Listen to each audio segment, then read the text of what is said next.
Oi, gente, tudo bem? Eu sou Joyce, sou psicóloga e hoje eu quis fazer uma pausa para vir aqui rapidinho conversar com você a respeito de um tema muito importante, né, na atualidade, desafiador tanto para os profissionais quanto para as famílias, que é o comportamento de dependência tecnológica ou até mesmo o uso problemático dos dispositivos tecnológicos.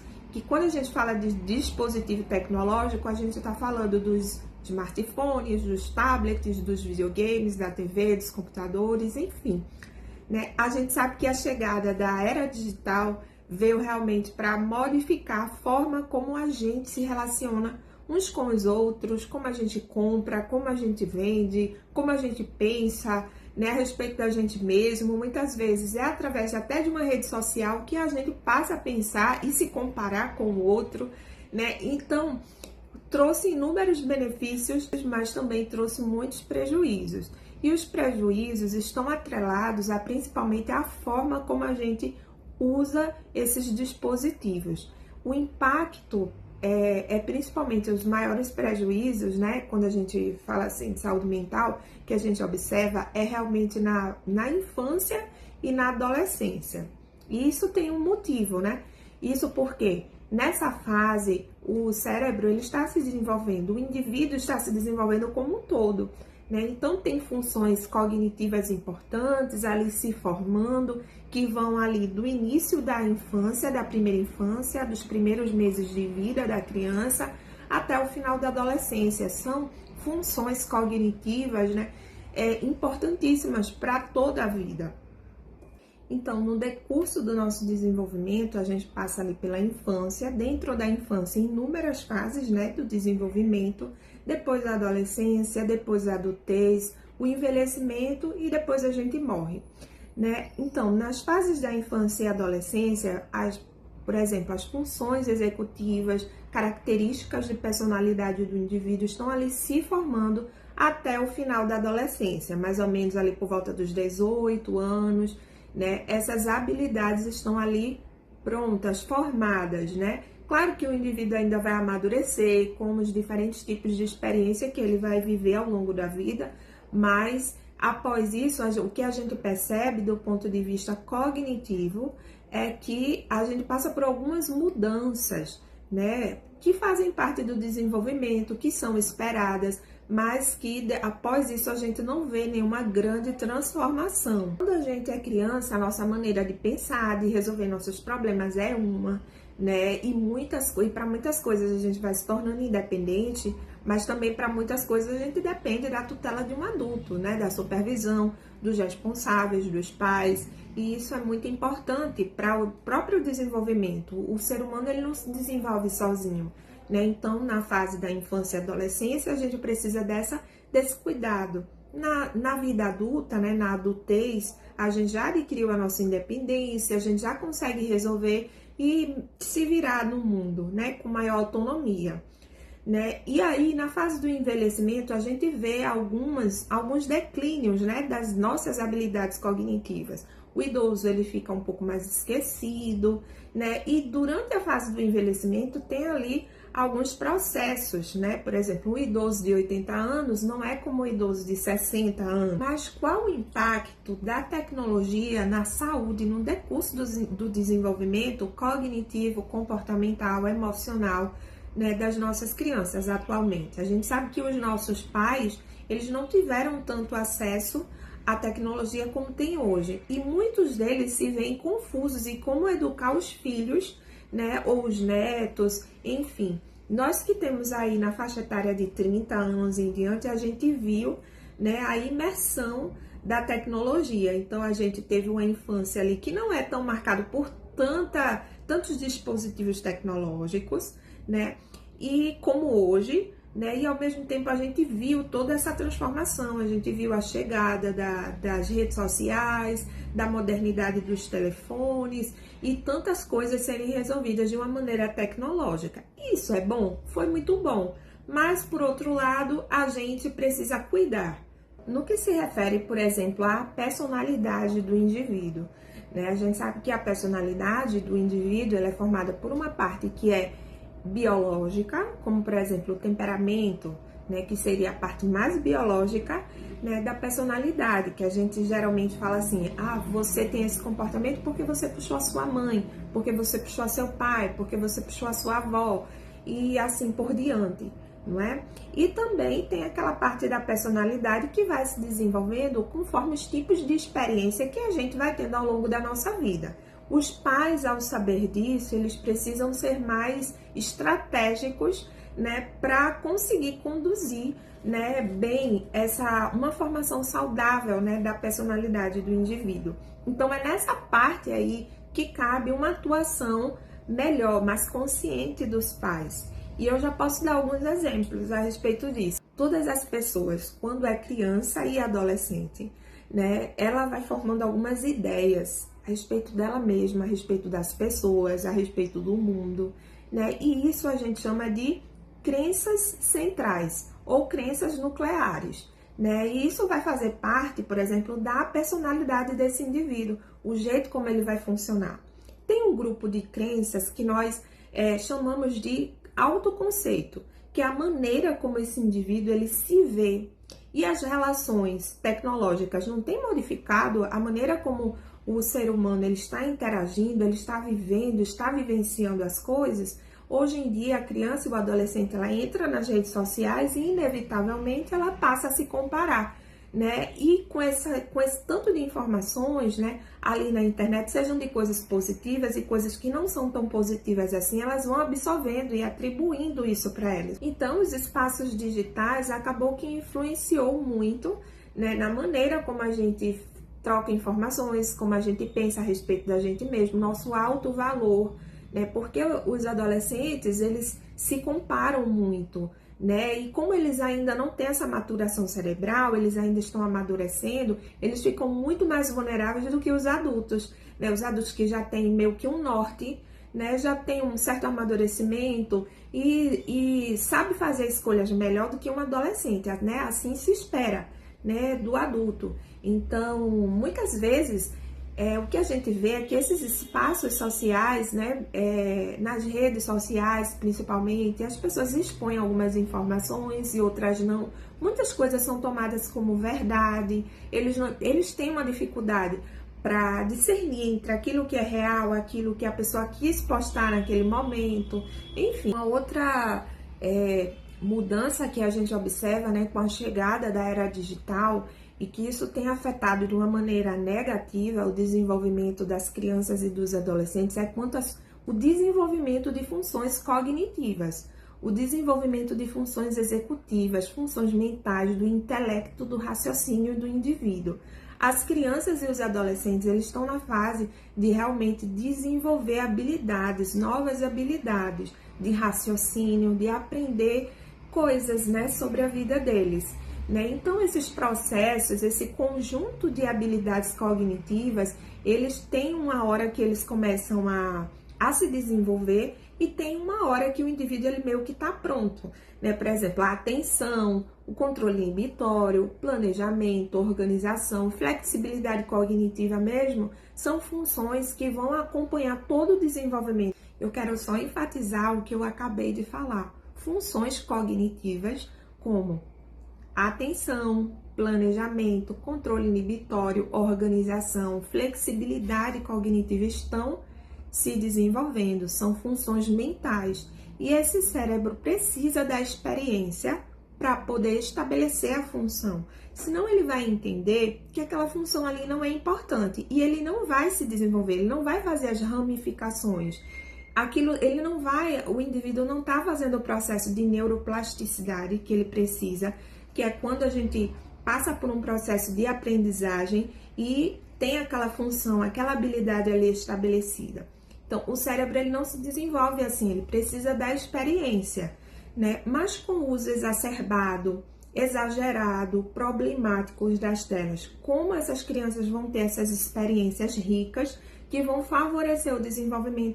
Muitas vezes a criança, o adolescente, ele vem para consulta, né, que a família traz, com suspeita de TDAH, com suspeita de TEA.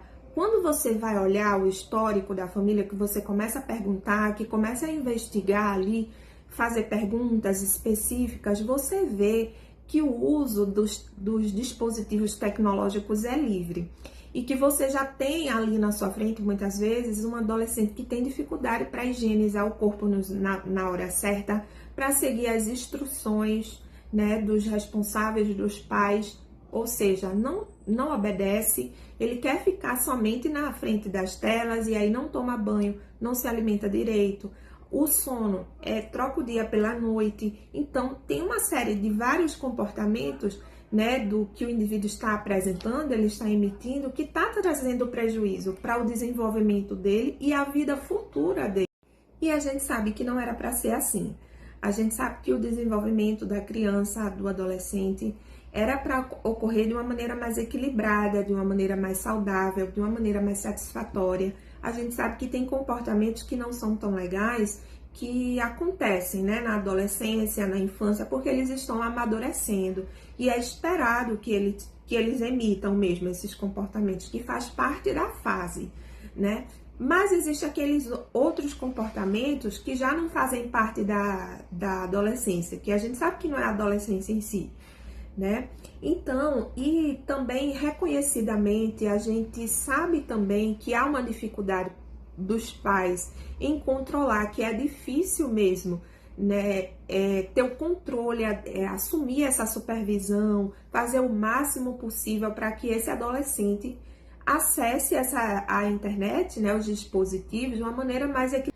A geração atual de crianças e adolescentes está mais vulnerável a desenvolver comportamentos de dependência tecnológica do que as gerações anteriores, porque nas gerações anteriores não houve essa imersão, né, nesse espaço digital como essas crianças e adolescentes atualmente estão vivendo, né? E automaticamente também os pais que não têm referências, né, de como fazer o uso, que tem poucas informações muitas vezes, de como fazer o controle desse uso dessa tecnologia, né? O que é importante a gente saber e o que é importante a gente fazer na infância, né? Para quem aí está começando, tem aí o seu bebê e tal, é a melhor fase para a gente iniciar essas diretrizes, esses comportamentos, essas regras.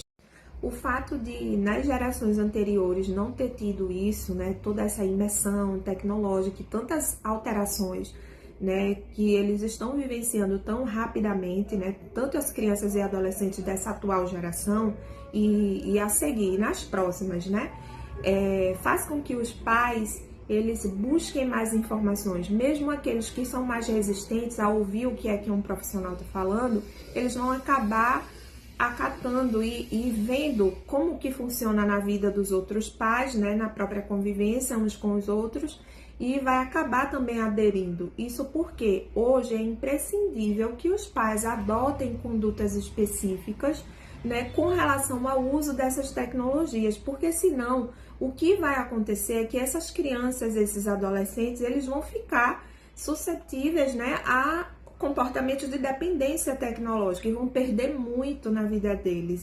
Então essa é certamente uma nova conduta que os pais, os novos pais, né, de agora em diante, terão que ter um cuidado a mais com os seus filhos, que antigamente os pais não tinham esse cuidado, porque não tinha, né, porque não tinha essa tecnologia toda que a gente tem hoje. Mas de agora em diante, os novos pais passarão certamente a adotar essa conduta, né? Tem alguns adolescentes que já têm até alterações motoras, né, na coluna, no olhar, né, na forma assim de pegar, dores nas mãos, as mãos, né, os dedos ali até meio que tronchos, né, como a gente fala mesmo no popular, por conta do uso exacerbado da tecnologia. Então, a tecnologia ele não só afeta o intelecto, mas afeta a saúde do indivíduo de modo geral, né? Então, é importante e imprescindível esse cuidado, essa nova conduta dos pais.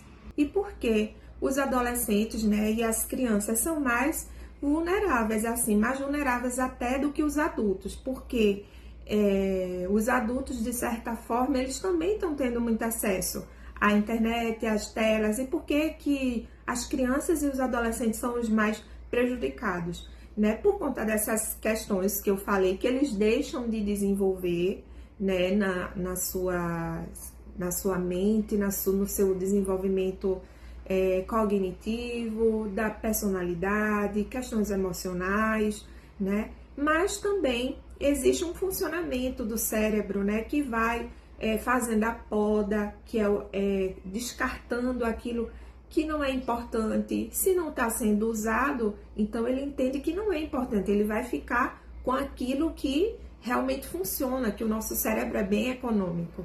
Depois tem também o neurotransmissor. A dopamina é um neurotransmissor responsável pelo prazer e que, quando ela está sendo estimulada de uma maneira intensa, isso potencializa comportamentos de dependência, né? Então, por isso que as crianças e os adolescentes, como eles têm dificuldade com aquilo que eu falei anteriormente, controle inibitório, né, que é a capacidade de se controlar com esse alto nível, com essa exagerada carga, né, de dopamina no cérebro deles, eles têm mais dificuldade ainda. Então, por isso que eles ficam mais vulneráveis, né, mais uma vez, à questão da dependência de comportamentos de dependência tecnológica. Isso é um desafio hoje para as famílias, para os profissionais, né? E como cuidar disso, né? Como eu já ia falar aqui para vocês, o principal cuidado, tudo começa na prevenção. Para os pais, né, principalmente os novos pais, o principal cuidado é a prevenção. Enquanto você ainda tem seu filho pequeno, de 0 a 2 anos, a recomendação é 0 telas, né? Não tem necessidade, não tem nenhuma informação ali importante, não tem algo que deixe, né, a criança assim tão informada, que algo que seja imprescindível para ela nessa fase. Então ela pode ficar sem as telas. A gente sabe que muitas vezes o uso de telas vai auxiliar aquela mãe, aquele pai que já tem um dia tão corrido, já é tão cansativo e que precisa dar conta de tantas coisas, né? E muitas vezes essa criança fica ali exposta na tela, a gente sabe disso. Mas o quanto você puder evitar, né, a tela, a criança, o contato com a tela nessa fase, melhor. Melhor para a criança e melhor para você também, tá? Quando ele já estiver ali por volta de 2 anos, 3 anos, aí você já pode apresentar algumas coisas, alguns musicais, algo dentro do seu controle em horário, naquele horário específico, né? Então, que a criança sabe que ela vai poder acessar, mas algo que ela já entenda desde o começo, que não é para fazer parte da vida dela, que a vida dela não vai se resumir às telas, que ele não vai precisar ficar ali. Tem outras coisas para ela fazer. Tem uma atividade com pintura, tem um jogo de encaixe, tem outras crianças para elas brincarem, tem brincadeiras que elas podem desenvolver, jogo de perguntas, brincadeira de faz de conta, de imitação, para desenvolver a linguagem, para desenvolver comportamentos, né, de habilidades sociais. E nessa mesma fase, aos poucos, você vai mostrando que as telas não é um passatempo, né? Não só é por uma questão de lazer, é também para a gente resolver problemas importantes do dia a dia. Então, muitas coisas a gente pode solucionar através daqueles dispositivos e você vai mostrando essas funções e vai também já psicoeducando a criança, educando a criança, mostrando para ela que as telas demais são prejudiciais, para influenciar as escolhas da criança, para que ela prefira coisas mais saudáveis, né? A gente não ensina a criança a preferir os alimentos saudáveis, a comer a fruta, né? Introduz primeiro os alimentos mais importantes, para que ela tenha um cardápio ali bom. Então, mais ou menos vai acontecer com as telas, e você vai controlando, vai tendo aquele cuidado, estipulando o horário certo, vai motivando e dando motivos para a criança ir brincar. Quando a criança você já percebe que a sua criança e o seu adolescente, ele já apresenta comportamento de dependência tecnológica, aí nesse caso, o mais indicado é você fazer o acompanhamento psicológico e fazer modificações importantes, imprescindíveis na vida dele, na rotina dele. Algo precisa mudar, né? Precisa se reduzir o tempo de telas, mas ele não pode ficar no ócio.